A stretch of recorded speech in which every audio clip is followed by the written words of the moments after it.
லட்சம் ரூபாய்க்குள்ள ஒரு 4x4 பஜாரோ sports உங்க ஃப்ரெண்ட்ஸ் சர்க்குலேஷன்ல யாரோ தேடிட்டு இருந்தாங்கன்னா மறக்காம இந்த வீடியோ ஷேர் பண்ணி விட்டு நம்ம பேஜை ஃபாலோ பண்ணிட்டு வீடியோ பாருங்க. நம்ம ஃபாலோ சொல்லலாம் கேட்டிருந்தீங்க ப்ரோ, நார்மல் கார்ஸ் தான் போடுறீங்க, ஸ்போர்ட்ஸ் கார்ஸ் எல்லாம் போடுறீங்க, எனக்கு 4x4ல தான் கார் போடுங்கன்னு சொல்லுவீங்க. சோ ஒரு 4x4 பஜாரோ கிங் தான் கொண்டு வந்திருக்கோம். அவ்வளவு நீட் அண்ட் கிளீன்ல இருக்கு. இப்ப பாத்தீங்கன்னா மார்க்கெட் பிரைஸ் இந்த வண்டியுமே இப்போ 14 லட்சம் 17 லட்சம் கோட் பண்ணிட்டு இருக்காங்க. 12 லட்சம் கூட கோட் பண்ணி கொடுக்குறாங்க. ஆனா நம்ம ஃபாலோவர்ஸ்க்காக வெறும் 10 லட்சம் ரூபாய்.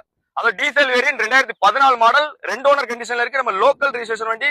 மெயினா பாத்தீங்கன்னா நம்ம லோக்கல் ரிஜிஸ்ட்ரேஷன்ல ஃபேன்சி ரிஜிஸ்டர் பண்ணி எடுத்துக்க வண்டி. பவர் ஸ்டீரிங் பவர் விண்டோ தான் வரும். டயர் பாயிண்ட் கூட 4மே பக்காவா இருக்கு. அது போக எக்ஸ்ட்ரா ஒரு அலாய் வீல் இருக்கு. அதுலயும் உங்களுக்கு டயர் பாயிண்ட் நீட் அண்ட் கிளீன்ல தான் இருக்கு. 4 பவர் ஸ்டீரிங் பவர் விண்டோ எல்லாமே நீட் அண்ட் கிளீனா இருக்கு. பக்காவா இருக்கு. இன்டீரியர் கொண்டு அவ்வளவு ஜென்யூனா மெயின்டைன் பண்ணி வச்சிருக்காங்க. இந்த காரோட டீடைல்ஸ் வேணா நம்ம ஸ்கிரீன்ல இருக்க நம்பர் கால் பண்ணி டைரக்டா நம்ம ஷாப்பை விசிட் பண்ணுங்க. நம்ம கார் பார்க்க வேண்டிய லொகேஷன் பாத்தீங்கன்னா தென்காசி